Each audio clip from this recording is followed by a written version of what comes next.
Bonjour à tous, c'est l'heure de l'Air du son. Pour cette émission, on va parler du pouvoir de la voix. Est-ce qu'il n'y a pas quelque chose à comprendre de ce son qui sort de notre gosier, s'enraille quand nous pleurons, prend quelques octaves quand nous nous énervons ou que nous voulons convaincre quelqu'un de croire ce qu'on raconte? La voix nous sauve, la voix nous trahit, la voix nous défend ou encore la voix nous persuade. Et pourtant, je sais pas vous, mais moi j'ai encore du mal à m'entendre sur un répondeur ou sur une vidéo. La voix est la musique de l'âme, disait Barbara. Voyons comment cela se traduit en vrai. Dans cette émission, nous allons essayer de comprendre ce que c'est que la voix et quel est son pouvoir. Avec moi pour en parler, Charlotte Guedj. Bonjour Charlotte. Bonjour. Charlotte, vous êtes comédienne, chanteuse, mais surtout vous êtes coach vocal en voix parlée et en voix chantée. Vous avez écrit l'ABC de la voix en 2007 aux éditions Grancher, un essai où vous vous adressez à tous ceux qui veulent travailler, changer de voix ou du moins mieux comprendre leur voix pour mieux s'en servir. Vous avez aussi créé Avenue de la Voix, un site internet destiné à toutes les formations que vous animez et qui sont dédiées à la voix. Et en plus de tout ça, puisque c'est pas fini, vous êtes également directrice artistique. Vous dirigez des séances de voix off avec l'Institut national d'audiovisuel, l'INA Expert. Merci d'être avec nous dans l'Air du son, Charlotte. C'est moi qui suis ravie d'être avec vous. Autour de Charlotte Guedj et moi pour cette émission, comme d'habitude, depuis le début de cette saison 2, notre chroniqueuse Sophie Massieu. Bonjour Sophie. Bonjour Andréane, bonjour à tous. De quoi on va parler Sophie ? Alors on va parler d'un livre d'Asli Erdoğan, romancière et journaliste turque. Le silence même n'est plus à toi. On entend ça à la fin, mais maintenant c'est l'Air du son.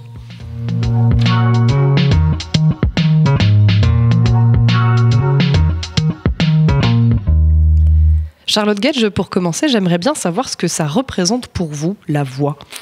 Qu'est-ce que c'est ? C'est une grande partie de la personnalité. La voix, c'est l'expression de la personnalité. La voix. Une expression de la personnalité. Eh ben on va voir. On va plus oser parler du coup avec Andréane. Exactement. Dans le livre Le pouvoir de la voix, sorti en 2016 aux éditions Alary, Jean Abitbol, un chirurgien ORL et phoniatre de renom, a écrit cette phrase que j'ai relevée: la voix est une condition de notre survie. Alors personnellement, cette phrase, elle a eu un impact sur moi. Je lui ai donc demandé de me l'expliquer quand je l'ai rencontré. La voix est une condition de notre survie pour deux raisons. C'est que si je peux m'exprimer, c'est quelque part je suis. Moi, c'est je parle donc je suis. S'il y a une puissance dans votre voix sur le plan de la santé vocale, on sait derrière, là, on a affaire avec quelqu'un qui je peux faire confiance. Donc, ma voix devient quelque part un élément de pouvoir impressionnant de séduction. Donc, c'est un élément de survie, la voix, mais plus que ça, quand elle est un élément de survie, elle nous permet enfin, à un moment donné, non plus de survivre, mais de vivre. Elle vous donne une survie, parce que vous avez la communication avec l'autre, mais grâce à cela, ça va être un maillon, une chaîne, une autre chaîne, et vous allez créer des relations avec les autres. L'homme, avec un grand H, est un être qui a besoin de la voix des autres, car il est la stimulation ultime de son être. Si vous vivez dans un monde isolé, sauf si vous êtes un grand penseur, et ça existe, mais vous vous parlez à vous-même. Mais si vous ne vous parlez pas à vous-même et vous êtes isolé, vous êtes quelqu'un qui, sur le plan émotionnel, vous êtes quelqu'un de mort. Alors que si vous gardez la stimulation des autres, vous survivez et vous vivez encore plus que cela. Donc la voix, oui, c'est la survie parce que c'est l'élément de stimulation fondamental de l'être humain. Qu'est-ce que vous pensez de ce qui vient d'être dit, Charlotte Guedj ? Je suis entièrement d'accord avec lui. C'est effectivement, tout notre être a besoin de communiquer, nous les humains. Je suppose que les animaux aussi. Ils n'ont pas la chance de pouvoir utiliser des mots, mais en fait la voix est utilisée aussi par les animaux. Les animaux comme nous, s'ils sont isolés de leurs congénères et n'ont pas ce contact par les sons, sont aussi très malheureux, voire pire. Donc la voix est vraiment l'élément essentiel qui nous permet de vivre. Il l'a dit, c'est pas minimiser la réalité en fait. C'est réellement, oui, elle est vraiment très importante pour qu'on communique entre nous. Ce qui est la base, ce qui est effectivement la base émotionnelle de notre survie. Et alors, plus précisément, qui sont les gens qui viennent travailler leur voix à vos côtés ? Est-ce qu'il y aurait un profil type, on peut dire ? Alors, personnellement, je travaille beaucoup avec les comédiens, les journalistes et les chanteurs.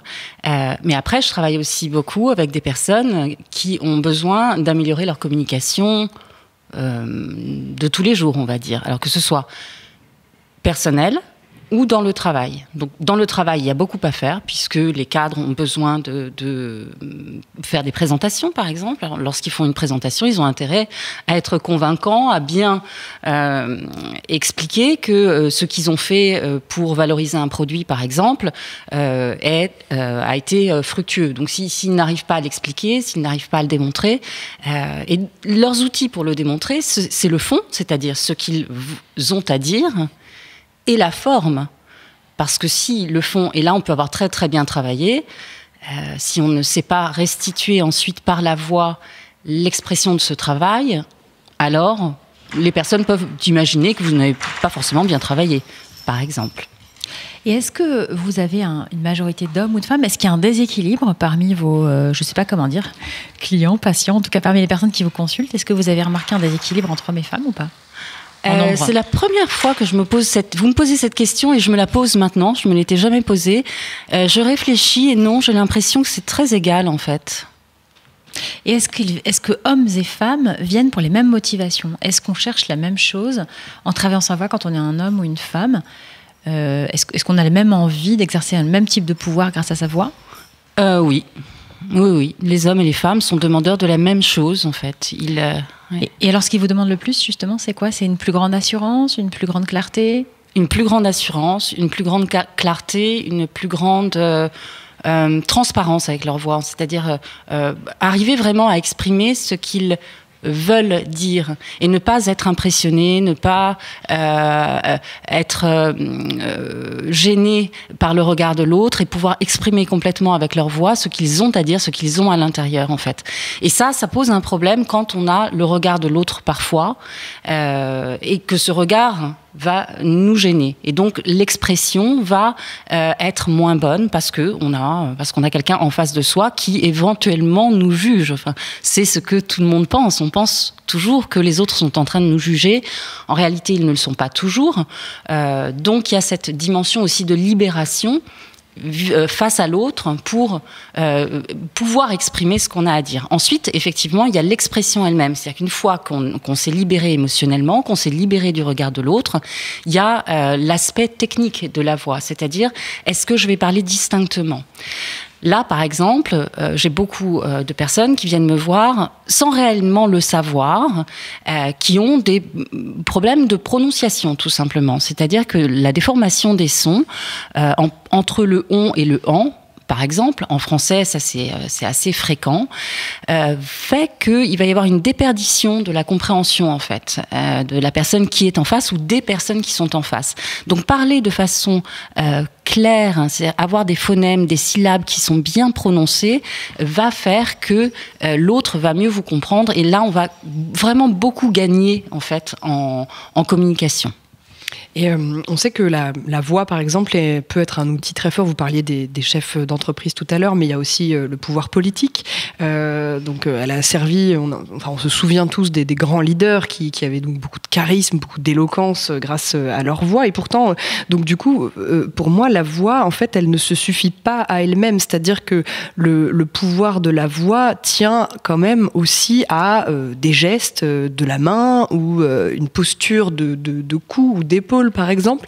Donc le pouvoir de la voix, en fait, c'est toutes ces choses-là mises bout à bout. La voix fait partie du corps. On oublie ça souvent. Elle fait vraiment partie de notre corps et avec la voix, lorsqu'on parle, on fait des gestes. Donc quand je dis qu'elle fait partie de notre corps, il y a deux aspects. Il y a l'aspect réellement corporel, c'est-à-dire est-ce que je suis imposant avec mon corps ou est-ce que je ne le suis pas ? Généralement, la voix va avec. Quelqu'un qui est imposant de façon corporelle va être aussi imposant physiquement, puisqu'en fait, sans rentrer vraiment dans le détail, si on a un grand organe vocal, l'instrument vocal va être plus puissant que si on a un petit instrument vocal, appareil vocal. À la seule chose près qu'on peut travailler, c'est-à-dire qu'on peut avoir un petit corps et développer sa voix et avoir une voix très charismatique. l'avoir développé avec un coach ou l'avoir développé naturellement, parce que la voix se développe aussi naturellement à travers la culture familiale, la culture sociale. Justement, à propos de culture, est-ce que vous avez remarqué quelque chose? Est-ce que la France, les Français sont particulièrement attentifs à ces questions autour du pouvoir de la voix, par exemple, par rapport à nos voisins? Est-ce que vous avez des confrères dans des pays voisins qui pourraient vous parler un petit peu de la façon dont ça se passe chez eux? Est-ce que le français, par exemple, est une langue qui demande qu'on travaille vraiment le positionnement de sa voix par rapport à d'autres langues? La réponse à la question que vous me posez, c'est qu'en France, on n'a pas une culture de l'oral. Et ça, c'est problématique, surtout aujourd'hui, parce qu'aujourd'hui, l'oral commence à prendre une grande place, notamment dans les médias. Et donc, cette culture de l'oral est très importante. Elle est en train de se développer, tout doucement. Mais à la base, on n'a pas du tout la culture de l'oral. Au contraire, dans les pays anglo-saxons, la culture de l'oral est très développée. J'ai même appris récemment, d'ailleurs, qu'en Italie aussi, elle est très développée. Comment est-ce qu'elle se développe? Elle se développe à l'école. C'est-à-dire qu'à l'école, on demande toutes les semaines à des élèves de faire un exposé ou de dire quelque chose ou de raconter la soirée qu'il a passée. Donc, il y a cette culture de l'oral, depuis l'enfance, fait qu'il y a un développement, en fait, de la prise de parole en public, qui est assez naturel chez les anglo-saxons et ne l'est pas chez nous, puisque chez nous, on a plutôt cette culture de l'écrit, on ne développe pas cette culture de l'oral. Par rapport à la langue française, je pense pas qu'il y ait de difficultés particulières à la langue française. Je pense qu'à partir du moment où on parle français bien, il n'y a pas de difficulté. Bien sûr, c'est plus compliqué quand on est étranger et qu'on a un accent. Là, ça devient un peu compliqué. Il faut effectivement travailler pour être bien compris et bien entendu des personnes à qui on parle. Est-ce que vous pourriez nous montrer, alors c'est un peu compliqué puisque nous ici on fait de l'audio uniquement et peu d'images tout de même, mais est-ce que vous pourriez nous montrer un exercice que vous faites faire aux gens qui viennent vous voir, un exercice vraiment basique que vous faites faire à chaque fois, par exemple? Je vais le décrire en même temps que vous le faites, si j'y arrive. Oui, non, on va plutôt faire un exercice de diction de base, qui est le ma, me, mi, mo, mu, mou, mon, man, mei, par exemple, pour le français, puisqu'on a des phonèmes qui sont comme mei, ei, le ei est un phonème très français. Donc ça, c'est très très bien pour... et après, on le décline. Ba, be, bi, bo, bu, bou, bon, ban, bei. Je le fais un peu trop vite là, bien sûr, parce qu'on est dans une émission radio. Donc ça, c'est pour la diction, c'est travailler ces phonèmes. Après, on peut travailler les sons et les timbres à travers des sons qu'on va faire durer. Et ensuite, là, par exemple, c'était un son grave. On peut ensuite remonter la voix et essayer de parler au même niveau que le niveau auquel on parle. Et après, on prend le contrôle de sa propre voix. On connaît quels sont ses graves, quels sont ses aigus, comment faire pour exprimer quelque chose de façon plus forte ou au contraire de façon plus douce ou plus neutre. Mais alors, comment on fait pour connaître ces graves et ces aigus? Ça vient vraiment naturellement? C'est vous qui leur dites là, vous l'avez, votre grave, il est là. Ah, mais non, oui, mais c'est naturel. En fait, oui, moi je suis là pour vous guider. Mais en réalité, vous les connaissez, vos graves et vos aigus. La seule chose, c'est que vous n'avez pas encore expérimenté. Vous n'avez pas fait l'expérience. Donc il faut faire ces expériences pour prendre conscience et que votre inconscient commence à maîtriser tout ça. Pour l'instant, en fait, la voix marche toute seule. On apprend à parler et ça marche tout seul. Ensuite, on développe notre voix en fonction d'abord de l'appareil vocal qu'on a. L'appareil vocal, c'est comme un instrument. Si on prend par exemple la famille des violons, on va avoir des violons, des violoncelles, des contrebasses. Dans la voix parlée, c'est la même chose. On a tous un instrument qui nous permet, qui définit notre timbre. Après, le timbre, c'est le son de votre voix.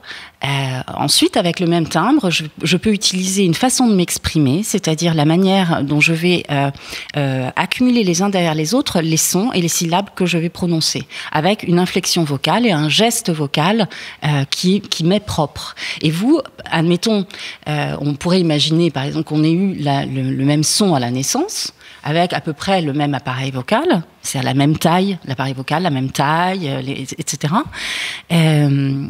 mais que on soit pas du tout de la même culture expressive.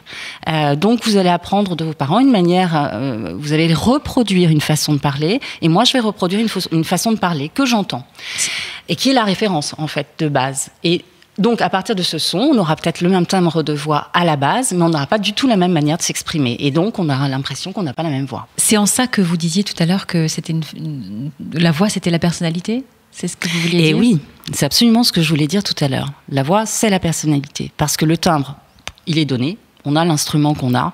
Et ensuite, la personnalité, c'est ce que l'on en fait.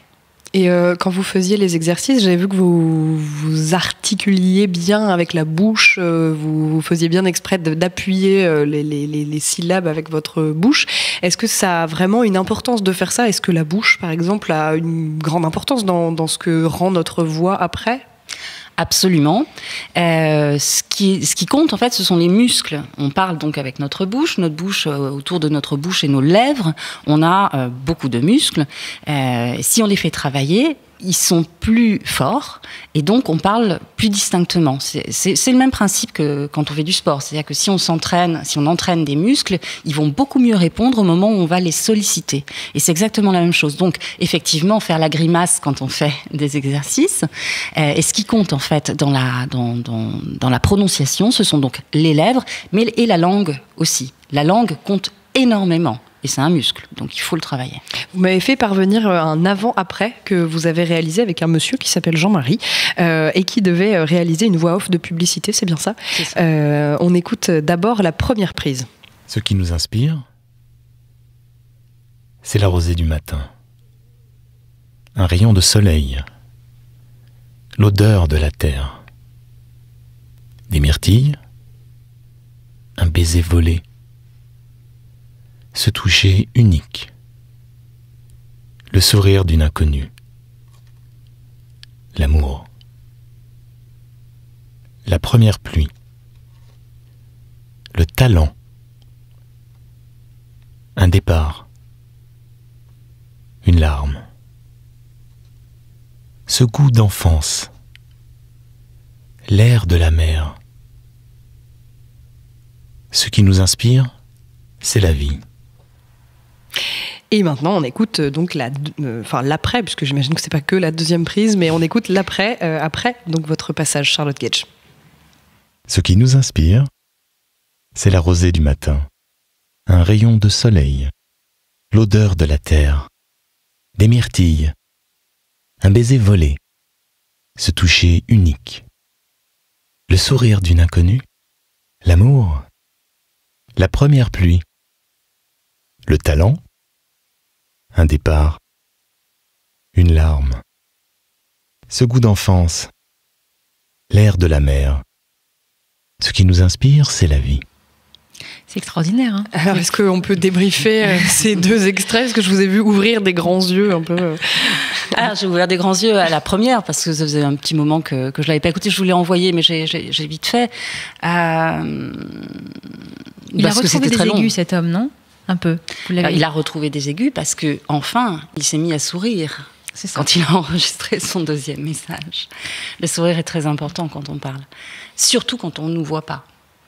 Donc ça, c'est une des premières choses. Donc toujours être souriant quand on parle, ça oui, c'est important, et même quand on nous voit. Bon, mais c'est pas toujours évident.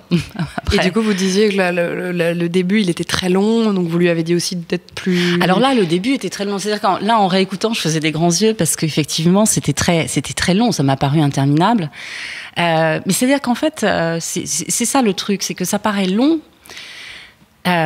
Bon, les pauses étaient un tout petit peu longues, effectivement. Donc, la longueur des pauses est très importante, en fait. La maîtrise de la longueur des pauses, c'est quelque chose qui est vraiment à travailler quand on veut travailler son expression. Donc, il y avait cet aspect-là, mais il y avait aussi le fait que, comme c'était pas bien dit la première fois, on avait une impression de longueur. On avait envie que ça se termine. À la deuxième, on attendait toujours le mot d'après. Et c'est ça la différence entre une bonne expression et une expression moyenne ou pas bonne. Et vous parliez du sourire, donc dans la voix, il y a une forte composante émotionnelle. Dans quelle mesure elle joue cette composante émotionnelle dans notre voix ? Alors elle joue elle nous fait soit parler plus grave, soit parler sur nos médiums, soit parler dans les aigus. L'émotionnel est très très importante. Ça peut même nous faire parler très vite d'un coup ou très lentement. Donc il y a une incidence sur la vitesse, il y a une incidence sur les aigus, il y a une incidence sur le volume. Et il y a une importance du lâcher-prise aussi ? Une importance énorme du lâcher-prise, parce que si on lâche pas prise, on n'est pas détendu. Et quand on n'est pas détendu, la voix est contractée. Donc la voix, en fait, on a vraiment du mal à s'exprimer et on le ressent. Ça bloque le diaphragme et tout ça. Ça bloque le diaphragme, ça bloque les cordes vocales parce que les cordes vocales sont des muscles. Et donc ça répond au stress. Nos muscles répondent au stress. Quand on a peur, nos muscles se contractent et les cordes vocales, elles font partie de nos muscles. Donc elles sont aussi en mode contracté. Donc du coup, on a du mal à émettre notre parole, sans compter qu'effectivement l'esprit est confus. Moi, c'est ce que je remarque aussi dans le premier extrait, donc l'avant, c'est que ses intonations et sa façon de terminer ses mots et ses phrases sont souvent les mêmes, et ça fait pas naturel en fait. Donc c'est peut-être là aussi où on peut déceler une petite part de stress, où finalement il s'oblige à terminer ses mots de cette façon-là, alors que la deuxième fait beaucoup plus naturel pour le coup. Ouais, je ne suis pas sûre que c'était le stress qui lui ait donné ce phrasé. En réalité, non, c'est juste qu'il l'énonçait de cette façon-là, parce qu'il ne savait pas comment faire autrement. Il n'était pas forcément plus stressé avant qu'après. Il faut dire qu'une énumération, c'est pas facile à dire de manière... Et oui, c'est difficile une énumération, bien sûr. Ne pas la rendre ennuyeuse, c'était pas simple. Non, c'était pas simple. Et j'aimerais savoir aussi s'il y a un lien entre notre voix et notre oreille. Ah, il y a un lien énorme entre notre voix et notre oreille. On entend. Alors, il faut avoir une bonne oreille. Si on n'a pas une bonne oreille, on a du mal à restituer les sons qu'on va faire. Donc, forcément, le langage va en pâtir. Donc, si l'oreille est bonne, le langage peut être très bon. Quand l'oreille déforme un petit peu les sons, mais il faut que ce soit pathologique, c'est-à-dire il faut vraiment une oreille qui entend mal, vraiment très mal. Et là, oui, il y a une incidence sur le son. On le voit d'ailleurs chez les vieilles personnes. Mais chez les vieilles personnes, il y a aussi une autre incidence qui est que les cordes vocales, qui sont des muscles, sont détendues. Donc la voix n'est pas aussi tonique. Et comment on pourrait expliquer qu'on déteste à ce point notre voix quand on l'entend enregistrée sur un répondeur ou sur une vidéo ou sur un enregistrement ? Alors, il y a deux choses.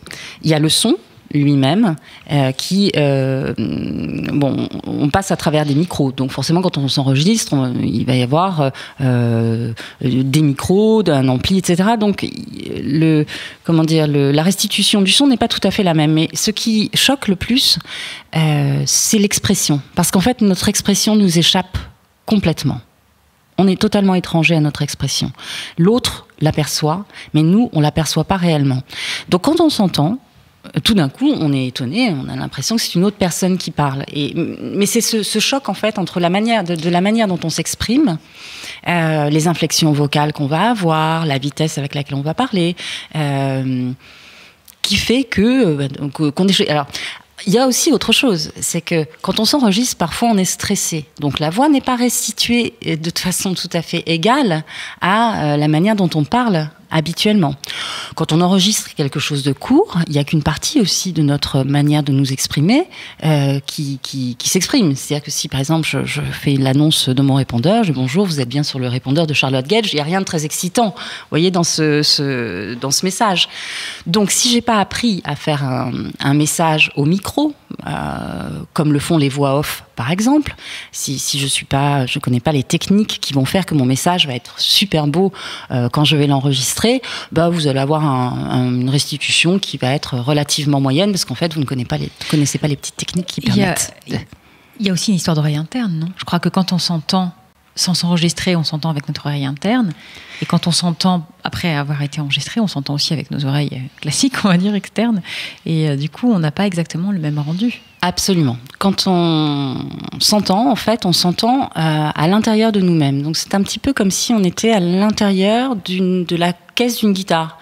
Donc vous imaginez que si vous écoutez le son à l'intérieur de la guitare, que vous mettez à l'intérieur de la guitare, ce qui est impossible, mais c'est pas grave, on a beaucoup d'imagination. Vous êtes à l'intérieur de la guitare, vous n'aurez pas le même son que celui que vous allez avoir à l'extérieur. C'est-à-dire que la diffusion du son n'est pas la même. Donc nous, on a une perception en réalité un petit peu plus grave de notre propre voix. Et les personnes qui l'écoutent l'entendent un tout petit peu plus aigu. Mais c'est infime, hein, je le dis avec beaucoup de précaution parce que je ne veux pas que des personnes qui écoutent cette émission se disent « Oh là là, ma voix est déjà aiguë, elle doit être encore plus aiguë lorsque… » Non, surtout ne vous dites pas ça. C'est entendu. Alors, il y a un aspect de la voix qu'on n'a pas encore abordé, c'est la voix qui soigne.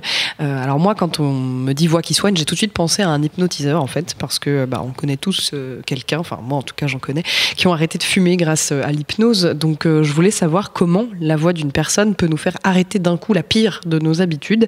J'ai donc rencontré Karim Chiboun, qui est hypnotiseur dans le 14e arrondissement de Paris. Pour toute personne, on a besoin d'entendre, ou bien l'enfant a besoin d'entendre une voix qui soit douce. Donc déjà, à l'origine, c'est ça.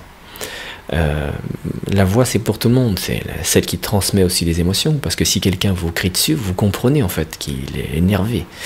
Si quelqu'un vous parle plutôt avec calme et tout ça, vous comprenez tout de suite que cette personne elle est calme. Ça, c'est un peu une identité aussi, une voix.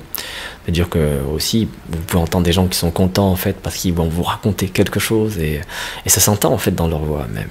Et un peu dans l'hypnose, c'est un peu ça, moi je pense, c'est de transmettre une émotion, quelque chose qu'on ressent, parce qu'il faut, enfin je dis il faut, mais c'est nécessaire que ce soit vrai.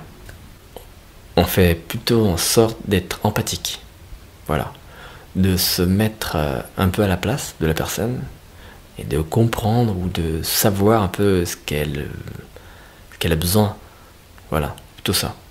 Je dirais que le mot pouvoir c'est fort quand même, et je l'utilise pas comme, enfin je le vois pas comme pouvoir, parce que c'est comme le mot manipulation. En hypnose, c'est quelque chose que je peux entendre. Non, c'est pas de la manipulation, c'est pas du pouvoir pour moi. Ce serait plus une sorte de « Eh oh, regarde, il y a un chemin, tu veux l'utiliser, t'as le choix. Tu veux l'utiliser, vas-y, viens. » Pour vous, Charlotte Gage, l'hypnose, c'est un pouvoir de la voix ? Oui.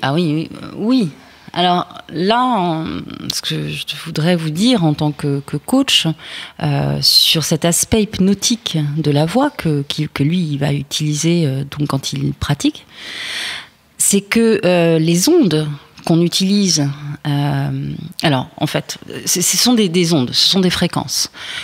Donc les fréquences qui sont utilisées sur une voix d'hypnotiseur, hypnotiseur, oui, c'est ça. Ne sont pas les mêmes que celles qu'on va... Enfin, c'est-à-dire qu'on va utiliser une fréquence particulière. Voilà, c'est ça que je veux dire. On va utiliser une fréquence particulière et cette fréquence va avoir un pouvoir hypnotique sur les personnes qui sont en face de nous. Parce que lui, du coup, me disait vraiment que c'était... lui, il était là pour guider, entre guillemets, mais disons que sa voix arrive quand même à nous guider pendant qu'on est dans un état de non-conscience, enfin d'inconscience, pardon, de... Oui, parce que sa façon de guider, il guide avec sa voix, c'est-à-dire à travers les mots qu'il prononce, mais aussi à travers les ondes qu'il diffuse avec sa voix. Parce qu'en fait, c'est un peu ce qu'on disait au début de l'émission, on communique entre nous. Le fait de communiquer entre nous, on s'envoie des signaux. Alors, il y a les signaux des mots que je suis en train de dire, mais il y a aussi les signaux des fréquences avec laquelle je suis en train de les dire. C'est-à-dire que si je vous dis bonjour, comme ça, ou si je dis bonjour, on n'a pas du tout la même... Les fréquences ne sont pas les mêmes. Donc, bien sûr, il y a nous ce qu'on appelle l'intonation, mais ce qui nous échappe aussi, c'est l'invisible, c'est-à-dire la fréquence à laquelle on a reçu ces paroles. Et ça nous échappe complètement, mais c'est extrêmement important dans ce que je vais vous communiquer. C'est-à-dire que je peux très bien vous dire que je suis complètement calme, par exemple, mais si je le dis de façon très vite et avec une voix très aiguë, vous n'allez pas me croire du tout. Par exemple. Ou le contraire, si je vous dis que je suis très excitée, mais que je vous le dis avec une voix plate, très monotone et très grave, vous ne me croirez pas non plus. C'est vrai. Et en ce qui concerne la voix qui répare, il y a également un autre aspect dont on n'a pas parlé, c'est la voix qui répare la voix qui a été cassé, ou qui a été abîmé. Alors j'ai rencontré Philippe Van Écoute, un orthophoniste spécialiste de la voix perdue en quelque sorte. Il s'occupe de réparer les voix de patients qui ont été victimes d'accidents cérébraux notamment. Il a écrit Le langage blessé, paru aux éditions Brochet en 2001, une succession d'entretiens avec la philosophe et historienne Mona Ozouf. Philippe Van Écoute, il raconte le monde du silence dont il essaie de sortir les patients qui passent devant lui. On va l'écouter nous parler de sa façon de faire reparler grâce à la musique. Et juste avant, on écoute un petit passage du film Ensemble c'est tout de Claude Berry, sorti en 2007, dans lequel Philippe Van Écoute joue son propre rôle. N'ayez pas peur de faire des grimaces. N'ayez pas peur d'ouvrir la bouche, grande la bouche. Et puis d'abord, vous buvez un tout petit peu. Un tout petit peu parce que ça décontracte absolument le larynx et le pharynx. C'est-à-dire que vous allez décontracter vos cordes vocales. Il faut vous dire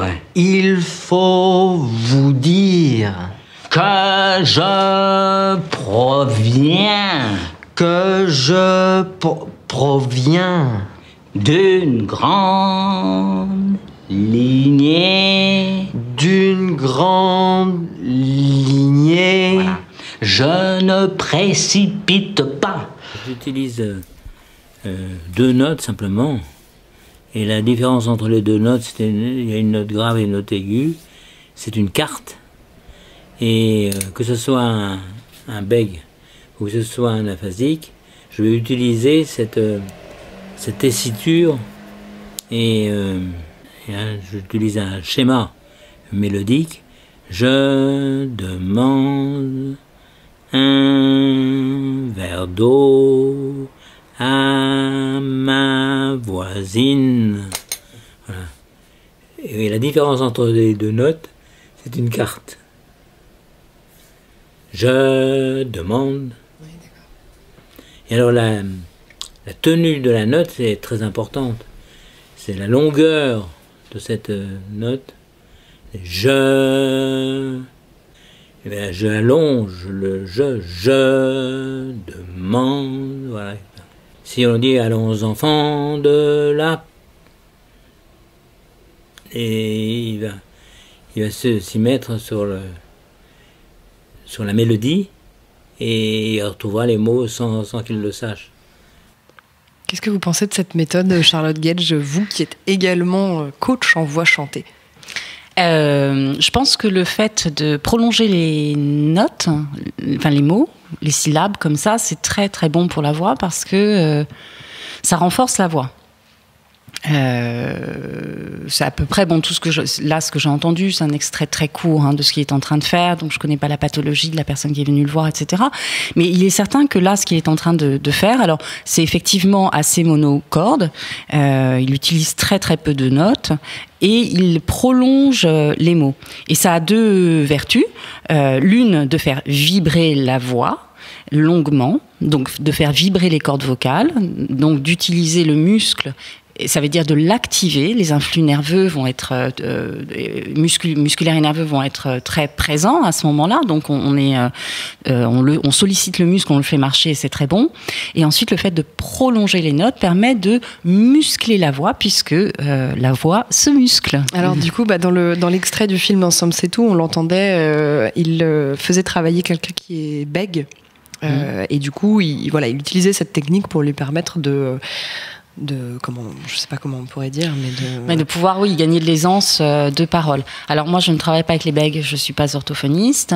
J'en ai connu, en fait, de façon amicale, si vous voulez. J'ai déjà fait un petit peu de travail avec 2 bègues. Ce n'est pas mon domaine, je suis pas orthophoniste. Alors, ça marche. Non, bien sûr, mais je vous parlais plutôt de la façon de faire travailler en chantant, en fait, d'utiliser la mélodie pour faire travailler une voix. Ah oui, c'est excellent. C'est excellent. Chanter, ça renforce. En fait, je vais vous dire, parler et chanter, c'est comme marcher et courir. Ce sont 2 choses pareilles, c'est la même chose, sauf que l'une sollicite beaucoup plus les muscles et de façon plus longue et plus forte. On voit bien la technique que vous avez, le grand pouvoir que vous avez de redonner du pouvoir à la voix, justement. Néanmoins, moi, j'avais envie de savoir, est-ce qu'il y a des cas désespérés? Est-ce qu'il y a des gens pour lesquels vous ne pouvez rien faire? J'en ai pas connu. J'en ai pas connu. Peut-être que ça se présentera un jour. Pour l'instant, non. Non, il n'y a absolument pas de cas désespéré. Toutes les voix se travaillent. Non, pas du tout. Vous avez écrit un livre en 2007, Charlotte Gage, qui s'appelle ABC de la voix. Donc c'est à tous ceux qui disent « je chante faux » ou « je n'aime pas ma voix ». Eh bien, lisez ce livre, vous comprendrez pourquoi Charlotte Gage ne vous comprend pas, puisqu'il ne faut pas dire ça. Vous vous adressez donc aux curieux de leur propre voix. Vous pouvez nous en parler un petit peu de ce livre ? Oui, c'est je un me suis livre... pas trompée dans la description que j'ai faite. Bon, très bien. Du tout. Il s'adresse aux personnes qui chantent, aux personnes qui parlent. Il s'adresse à toutes les personnes qui souhaitent améliorer leur voix et leur communication. Oui, pourquoi chanter faux ? Chanter faux, c'est une question d'entraînement. Enfin, plus exactement, chanter juste, c'est une question d'entraînement. Quand on s'entraîne, on arrive à chanter juste. Ce que je constate, c'est que toutes les personnes qui ont appris à chanter jeune chantent juste, en réalité. Les personnes qui chantent faux, souvent, c'est un constat qu'il faudrait statistiquer. Là, c'est un peu un constat à l'envolée, comme ça, mais les personnes qui chantent faux sont souvent des personnes qui n'ont pas osé suffisamment tôt, donc ne se sont pas entraînées, ou à qui on a demandé de la mettre en veilleuse un petit peu, donc la voix s'est pas vraiment développée. Alors, en fait, chanter faux, c'est cette connexion entre l'oreille et la voix. C'est mettre son appareil vocal au diapason, d'une certaine manière, l'accorder, lui apprendre à travailler. Et quand ce travail entre l'oreille et la voix n'est pas fait, on peut chanter faux, mais moi je trouve que c'est pas très grave de chanter faux. Je trouve qu'il faut chanter. Pas pour soi. Mais il faut pour les autres. Mais chantez, même si vous chantez faux, chantez, ça vous fait du bien. Mais finalement, du coup, est-ce qu'on pourrait dire que le pouvoir de la voix vient aussi de notre connaissance de notre propre voix et de comment elle fonctionne, de comment on peut s'en servir au final? On a tous un pouvoir de la voix, mais il faut qu'on apprenne à s'en servir. Eh oui, c'est ça. Il faut apprendre simplement à s'en servir. Le pouvoir de la voix, on l'a tous. Il suffit de le développer. Ça se travaille. Sophie Massieu, c'est à vous, il me semble. Mais oui, alors écoutez, je vous propose d'évoquer aujourd'hui, Andréane, un livre qui me semble justement illustrer de façon assez magistrale ce pouvoir de la voix dont on parle depuis tout à l'heure, ce pouvoir de la voix donc dans un livre audio. Et cette voix, c'est celle de Catherine Deneuve. Elle interprète plus qu'elle ne lit, et donc elle nous fait vivre le récit d'Asli Erdoğan. Asli Erdoğan, c'est une romancière turque. Elle a été emprisonnée en 2016 avec d'autres intellectuels suite au coup d'État manqué, puis elle a été libérée, mais elle encourt toujours le risque d'être condamnée pour ses écrits dans un journal pro-kurde. Le livre dont je vous parle aujourd'hui, c'est un recueil de ses chroniques et il est intitulé « Le silence même n'est plus à toi ». Mais pourquoi dites-vous que Catherine Deneuve interprète plus qu'elle ne lit ? Eh bien, je dis ça notamment parce que j'ai été frappée par sa prononciation, sa diction. En général, les comédiens qui lisent des livres audio détachent les syllabes, parfois même un peu trop à mon goût. J'ai l'habitude, je l'avoue, d'écouter les livres souvent un peu à un rythme accéléré. Mais là, Catherine Deneuve n'hésite pas à dire, par exemple, bout de verre, et non bout de verre, comme on pourrait s'y attendre. De façon générale, à plusieurs reprises, elle n'articule pas très bien. Bien entendu, il ne s'agit pas d'un problème de diction, et cela reste parfaitement compréhensible. Le choix, parce que je suis bien certaine que c'en est un, de parfois mâcher les mots traduit la violence du récit, ou plutôt des événements qu'il relate. En fait, les chroniques de la journaliste et romancière Asli Erdoğan décrivent la répression exercée par le pouvoir turc. Ce sont parfois des scènes de guerre, ni plus ni moins. C'est le livre sans concession d'une femme libre qui défend le droit de penser. C'est donc un texte sans concession, mais c'est aussi un texte très poétique et littéraire. Asli Erdoğan ne décrit pas les faits de façon purement factuelle, elle les traduit en émotions, en ressentis, en vécu, et cela, Catherine Deneuve parvient parfaitement à le rendre. Et comment fait-elle ? Eh bien, déjà, je l'ai dit, elle recourt à une diction particulière, mais aussi, surtout, elle joue de nombreuses inflexions de sa voix. Je vous laisse vous faire une petite idée. Était-il vraiment chiffonnier ? Ou bien comme il l'a laissé entendre, policier en civil ? Je n'en sais rien. Il m'a sauvé la vie, me suis-je répété plusieurs fois. Je le dis pour m'en convaincre, comme une issue de secours dans la nuit dont je chercherai le code. Elle, la nuit, j'en ferai un récit personnel au passé. Je lui trouverai une place au milieu des signes de ponctuation. Sans doute que je n'ai même pas dit merci. Cette grande actrice se met au service d'un grand texte, un texte compliqué, et elle use de sa voix grave pour traduire la gravité de ce qu'elle dit. Je note au passage que, bien que Deneuve ne soit plus tout à fait jeune d'ailleurs, sa voix, son timbre sont à mon sens vraiment préservés des cassures. Et est-ce que ce texte fait l'objet d'une mise en son particulière ? Non, c'est on ne peut plus sobre, pas de musique, pas de virgule, rien. On est emporté par la voix, les mots, parfois les mots de mort qu'elle porte. Je trouve par exemple qu'à écouter ceci, on est vraiment dans l'immeuble en feu. La fumée. À l'étage du dessus, d'en dessous, à celui-ci, dans les couloirs, dans les escaliers, derrière chaque porte close, devant chaque fenêtre ouverte, partout de la fumée. Dans les yeux, dans les poumons. Tu marches seul dans la pénombre des couloirs déserts, des couloirs plus longs qu'une vie humaine. D'abord au pas de course, puis de plus en plus lentement. T'accrochant, t'arrêtant à chaque pas, entamant un règlement de compte pénible et douloureux. La fumée. À chaque coin, dans chaque chose, et profondément en elle. Comme si le monde avait viré du noir au blanc, que les distances et les minutes avaient fondu en longueur, mélangé leur cours, que le temps et l'étendue s'étaient amalgamés l'un dans l'autre. Tout ça ne peut pas être vrai, te dis-tu. De façon générale, on est totalement immergé dans le texte. On y plonge, parfois on manque de souffle, on peine à respirer, comme l'auteur et la narratrice, sans doute, et surtout, comme les victimes de telles répressions. On va de flash en flash, de séquence en séquence. Et puisque ce livre est un ensemble de chroniques, bien sûr, il n'est pas linéaire, mais les textes s'enchaînent comme autant de scènes d'un drame bien réel. Le silence même n'est plus à toi de Asli Erdogan vient de paraître ce 2 novembre aux éditions des Femmes, Antoinette Fouque. Merci beaucoup Sophie. Merci. Voilà, c'est la fin de l'ère du son. Merci beaucoup à Charlotte Gage d'avoir été avec nous. J'espère que grâce à elle, vous avez bien saisi toute l'étendue du pouvoir de votre voix. Charlotte, bientôt des cafés de la voix et des ateliers, c'est ça ? Oui, café de la voix et des ateliers de la voix. Donc à voir sur Avenue de la Voix, c'est ça ? Absolument, avenuedelavoix.fr. Merci beaucoup Charlotte Gage. Quant à moi, je vous dis à bientôt. N'oubliez pas que vous pouvez aimer, suivre, vous abonner et étoiler cette émission. Tout est à retrouver sur vos plateformes de podcast préférées. Toutes les émissions sont encore disponibles à réécouter à l'infini. L'ère du son est toujours une coproduction audible.fr et Binge Audio et ça sort toujours un jeudi sur 2. Merci beaucoup et à la prochaine.